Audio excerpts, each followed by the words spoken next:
What's going on, guys? This is Lior and welcome back to the channel. Now, what I thought I would do in this video is basically compile some of my most frequently asked questions I get from people like you guys watching my videos about Boston real estate and buying and selling homes in the area.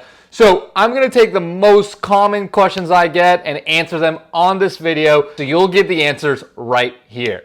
So with that, let's get at it.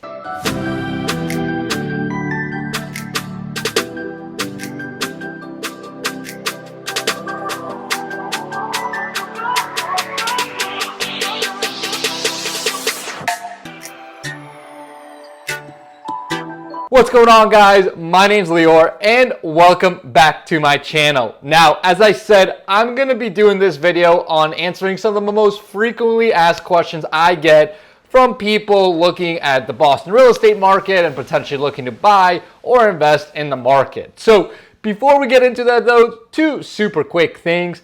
Number one, guys, if this is your first time on my channel, first of all, welcome. And second of all, make sure you smash that subscribe button for me. I put out tons of new videos every single week all about Boston real estate, what it's like to live here, neighborhood overviews, tours of homes, and literally everything in between. So if that's the kind of content you're looking for, make sure you subscribe to the channel. And number two, guys, I still get blown away with just how many of you guys watching these videos reach out to me. So if you're thinking about buying, selling, investing, whatever it is, anything to do with real estate around the Boston marketplace, make sure you hit me up on email, text, Instagram, whatever pleases you, and I will definitely help you out. So with that, let's get right into some of the most frequently asked questions I get. So I've got a list right here, so I'll kind of look back and forth a little bit. That's why you'll see me looking in this direction. And let's get right into it. And we're going to start first with the topic of pre-approvals. And with pre-approvals, one of the first questions I typically get is, when does it make sense to get pre-approved, right? And to answer this, I mean, there's no exact right answer, right? But basically, when you think you're about ready to start that stage of looking at homes in person and potentially starting to make offers, that's when you really want a pre-approval, right? It is almost impossible to get an offer accepted today without being pre-approved. Any half-decent listing agent, if they get an offer submitted to them without a pre-approval, will be like, hey, what's going on? Why don't you have a pre-approval? So if you're getting ready to that stage where you're like, all right, I'm kind of past scrolling on Zillow and on Redfin and whatever, and I actually want to start looking at homes and potentially make some offers, now is the time to get pre-approved. Now, along the same lines, I typically get asked, well, who should I get pre-approved for? Should I just go to Bank of America or Citizens or something, since I do my banking with them? And I've done other videos on this, so if you want the full explanation, make sure to check them out. But the short answer is, do not go to the big banks. If you want your offer accepted in Boston, which is incredibly competitive, and if you want a smooth transaction, do not go to the big banks. I would strongly advise against it. I mean, look, I do all my personal business banking through Bank of America. I'm a very loyal customer to them, but I will not get a mortgage to them, right? I always strongly recommend going through local players who are local, fast, responsive, really understand the game, and can get the job done quickly and efficiently, right? So small banks, small credit unions. There are other shops like Guaranteed Rate, Fairway Mortgage, and other shops like that. But basically, go with local players, right? Believe me, your experience is going to be a lot better. Your chances of getting an offer accepted is going to be higher, because sometimes good listing agents will ask, like, hey, never heard of this bank. Are they for real, right? I mean, that's literally a conversation I have when I represent buyers quite a bit. So make sure you go with true proven players in the marketplace. They typically tend to be from small local shops around the area. And then finally, the last question I typically get about pre-approvals is, should I just get pre-approved by one person? Should I get pre-approved by 4 people? I obviously want the best rate and terms. And my answer typically to that is, look, at the end of the day, you only need 1 pre-approval to submit an offer, right? You don't need 3, you don't need 4, right? You only need 1.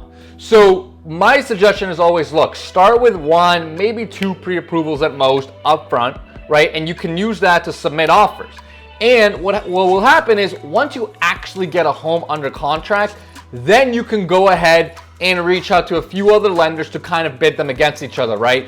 And see where you can get the best price, the best terms, the best interest rate, etc., etc. That conversation makes a lot more sense to have once you have a house under contract, right? Because then you can literally go to each lender and say, look, I've got 123 Washington Street under contract. Here are the exact details.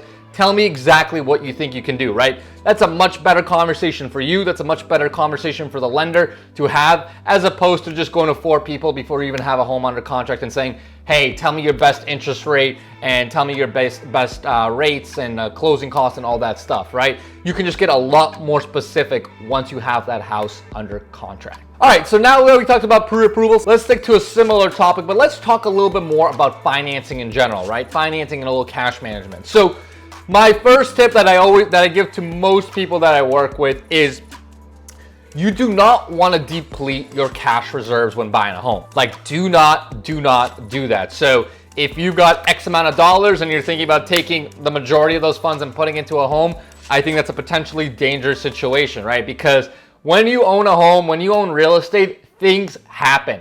I always tell the story on my first purchase when I bought my very first property when I was 23 years old. Within the first month, I literally had a furnace go out on one of the units.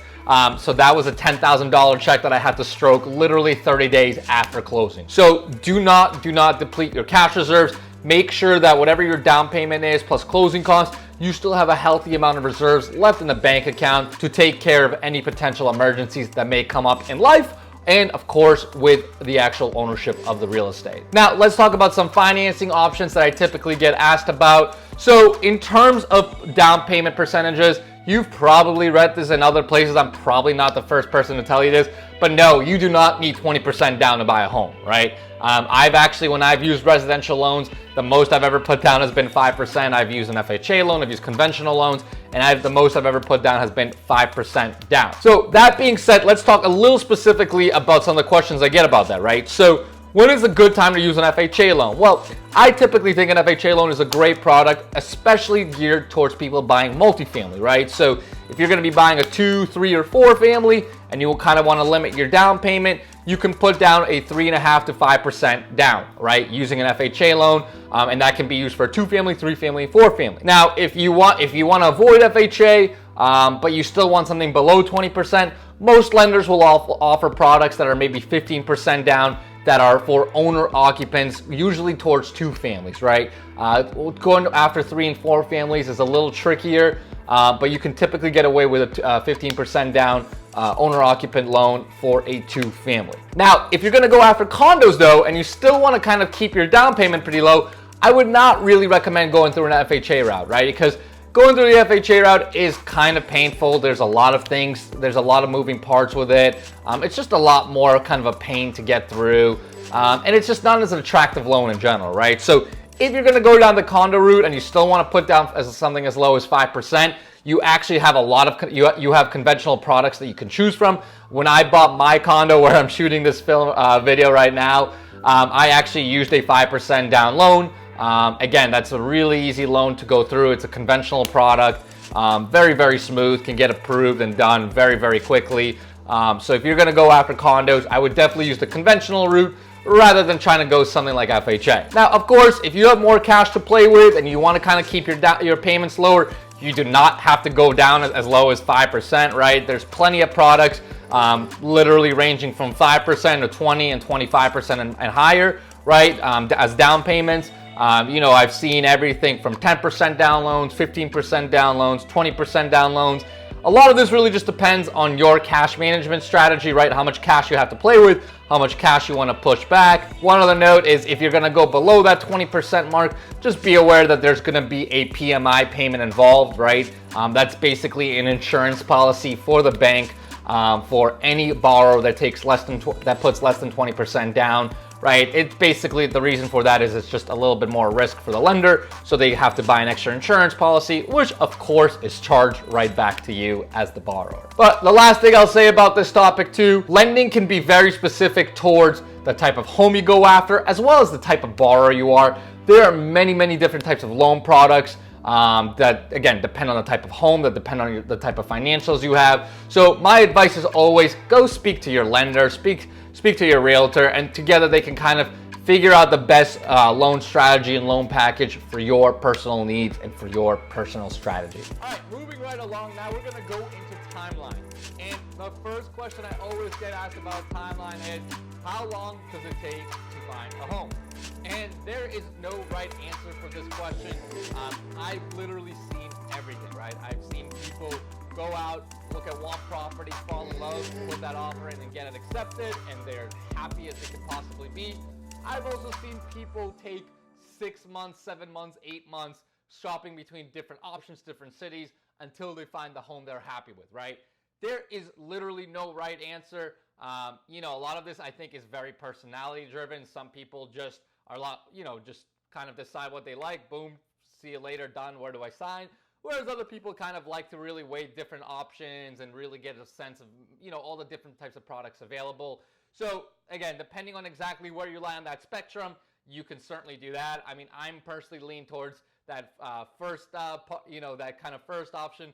I think when I was buying my condo, I looked at maybe 3-4 places max. And by the third or fourth place, I was like, you know what? I'm good. This looks perfect. Let's do it.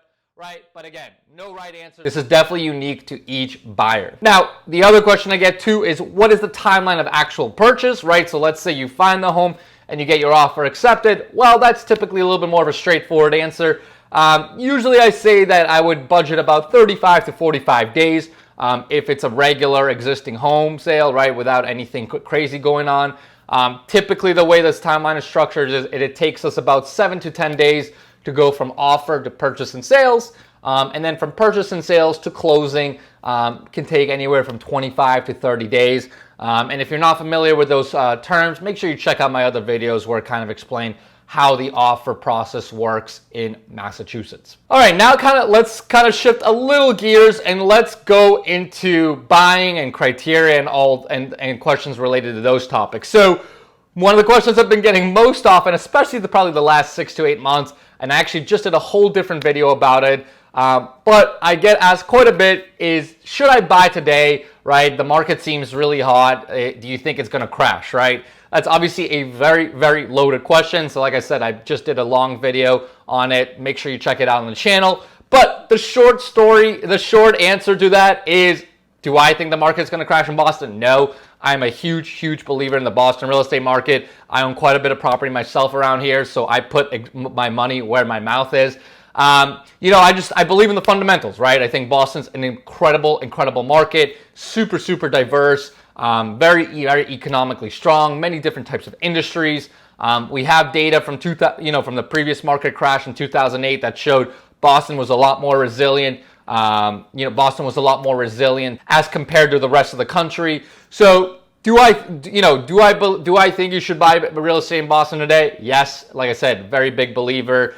There's a lot of other economic factors going on locally and nationally that support that the market's really not going to crash anytime soon. There's a huge supply and demand imbalance right now. Interest rates are still continuing to be extremely, extremely low. There's a lot of new buyers out in the marketplace, including millennials, which has become one of the largest segments of the population looking to buy homes. So there's just a lot of factors going for Boston and going for the housing market in general that makes me believe that I think there's still plenty of opportunity in the marketplace, as long as you're not looking to buy a home and sell it next month and make $100,000. Now let's get a little bit more specific in terms of questions I get about criteria, right? And criteria is always a little bit tricky, right? And here's typically the questions I get is, when do we need to have solid criteria? How does this change? How does this evolve over the process? And this is typically the conversation I have with most buyers is, I think it's a good idea to have a general sense of your criteria before you start shopping, right? I mean, do you want condos? Do you want a single family? Do you want a multifamily? That's going to be another question I'm going to tackle in shortly. But do you know what city do you want to live in? Or do you know what areas in general you want to live in? Do you want to live in the suburbs? Do you want to live in the city? Do you want to live in downtown Boston? Do you want to live in Somerville, Cambridge? Do you want to live in like Brookline, Newton? Right? Trying to get a general sense of, where do I want to be? Where do I think I'll be happy? General sense of home criteria, right? Again, square footage, bedrooms, bathrooms, You know, is there something specific I need? Like I have to have parking. You know, I need it to be in turnkey condition. I don't want to do any work, right? Those are kind of high level general criteria I would try to have a pretty good sense of as you're kind of ramping up that buying process, right? But one thing I will say too is these criteria can certainly change as you look at more and more homes. There's been plenty of times where I've had people start with, oh, you know what, I need at least 1,500 square foot and at least 1,500 square feet, and I need a townhome, right? And then eventually they might change their criteria. Well, you know what, maybe I can do a single family, maybe I can do a single level condo as well. That's not the worst case for me, right? So those things can certainly change as you go through homes and kind of start experiencing firsthand the differences between different types of products. So it's not like this is set in stone, but again, I think it's super helpful to have some sort of defining criteria up front to kind of, you know, make it a working outline, if you will. But again, those certainly can change as you go throughout the process. And one last thing I'll say about criteria too, if you're gonna be shopping with a partner, a spouse, whatever it is, right, and there's two of you, or there's two of you involved in the decision, I've certainly seen plenty of instances where the two people don't always agree on every single thing, and that's totally fine, right? I mean, I don't think it's possible to have exact harmony and true harmony on a decision like this. But my advice is always this, right? Is figure out exactly what criteria is absolutely crucial for both of you, right? I mean, there's got to be certain characteristics and criteria that are like, hey, this is a non-negotiable for me. I really need this. But, here are some criteria that I would like, but if I don't get, I'll be okay with, right? I think that's kind of a very easy way to break it down by. And then, again, that's something that usually can get defined as you look through homes together and kind of build a better sense of what you guys are looking at, and as you kind of start imagining what your life can be in different types of homes, right? But again, the point is you'll probably go through this process where you figure out what is a must, absolute must for each of you, and then what is kind of a nice to have for each of you as well. Now, on a similar topic, let's talk about finding the perfect home, right? And I have this conversation quite a bit with buyers, and here's the thing about finding the perfect home. I'm just going to be blunt about it. Is there's no such thing as a perfect home. I've seen people with small budgets and I've seen people with very, very large budgets, and it doesn't matter where your budget is. It doesn't matter how much money you have to spend. There is literally no such thing as a perfect home, right? You are probably going to have to compromise somewhere, somehow, right? Whether it's on location, on price, on square footage, on condition, on type of home. But there's just impossible to find the perfect home, right? I've never seen it. I've never seen a home that meets every single criteria for a buyer.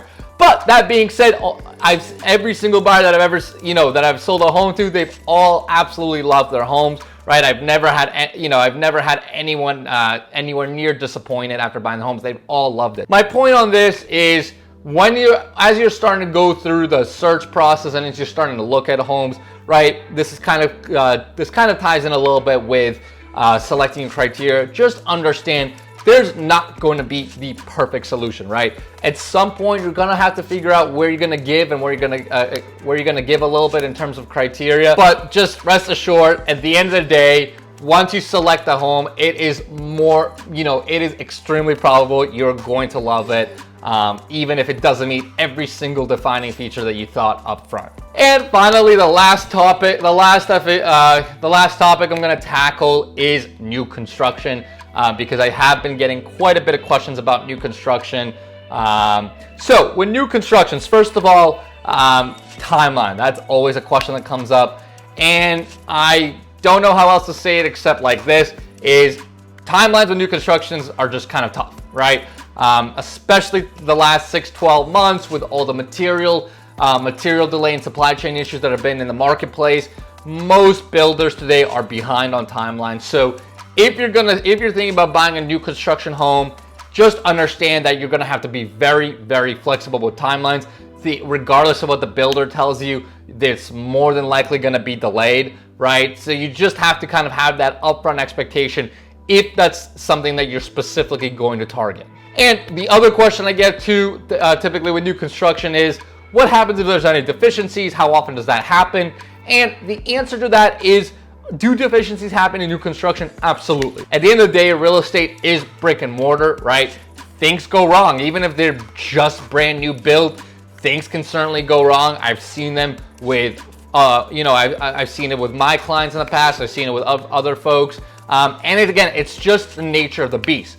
But the advantages of new construction is, if you're going to be working with a reputable builder, right, especially a builder that's very local and everyone knows, first of all, typically they tend to be very, very responsive and really work with you even after you close on the home, right? If there's any major issues, I've seen builders be relatively open to working with the buyers to making sure that any major issues are resolved. You also typically get a builder's warranty, right? So that's kind of a little bit more legal protection on that side. If there is truly major deficiencies, you certainly can use those warranties, to fix any potential issues that come up after you buy the home. But the last question I'll answer about that is buying new construction a ton of fun for the buyers? And the answer is absolutely, it always is. And every single buyer I've ever sold a new construction home to, at the end of the day, are typically insanely thrilled and absolutely love their home. So I know I answered a lot of different questions about a lot of different topics. Hopefully that was helpful for you guys.